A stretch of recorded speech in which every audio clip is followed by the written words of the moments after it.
সকলকে স্বাগতম জানাচ্ছি কুকিং ব্লগের আরেকটি রেসিপিতে।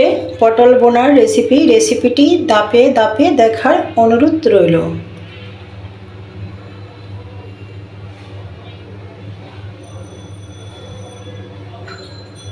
প্রথমে আমি পটলটা খোসাটা ছুলে নিচ্ছি। বটির সাহায্যে চতুর্দিকে একটু পটলটা কেচে নিয়েছি, এতে করে মশলাটা ঢুকবে ভেতরে।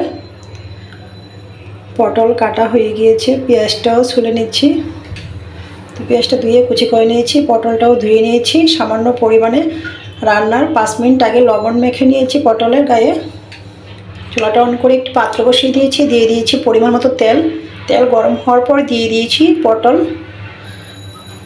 যেহেতু পটলের গায়ে আমি লবণটা আগেই মেখে রেখেছিলাম, হলুদ গুঁড়াটা দিয়ে নাড়াচাড়া করে ঢাকনাটা দিয়ে দিয়েছি। আবারও নাড়াচাড়া করে নিচ্ছি, পটলটা ভেজে নেব।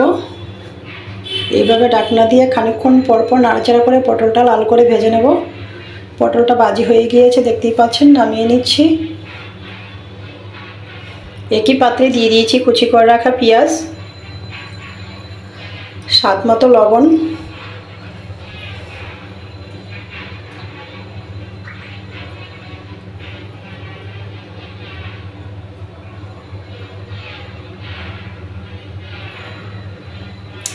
দিয়ে দিয়েছি সামান্য পরিমাণে পেঁয়াজ বাটা, সামান্য পরিমাণে রসুন বাটা। নাড়াচাড়া করে নিয়েছি।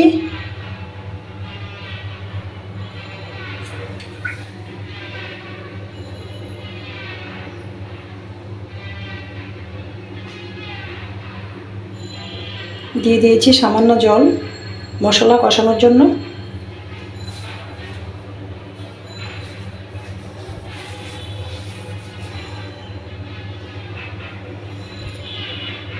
স্বাদ মতো লঙ্কার গুঁড়া দিয়েছি, জিরার গুঁড়া দিয়েছি, সামান্য পরিমাণে হলুদ গুঁড়াও দিয়েছি, অল্প পরিমাণে আদাও দিয়েছিলাম। তো মশলা কষানো হওয়ার পর আমি পটলটা দিয়ে দিয়েছি ভেজে রাখা। আবারও নাড়াচাড়া করে নিয়েছি। স্বাদ মতো কাঁচা লঙ্কা দিয়েছি।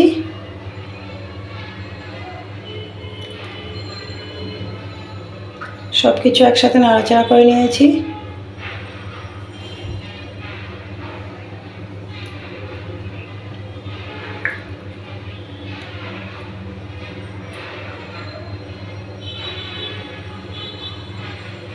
সামান্য পরিমাণে জল দিয়ে দিয়েছি। নাড়াচাড়া করে ঢাকনাটা দিয়ে দিয়েছি। 3 থেকে 4 মিনিট পর ঢাকনাটা নামিয়ে সামান্য পরিমাণে গরম মশলা পাউডার অ্যাড করে দিয়েছি। আবারও নাড়াচাড়া করে নিচ্ছি।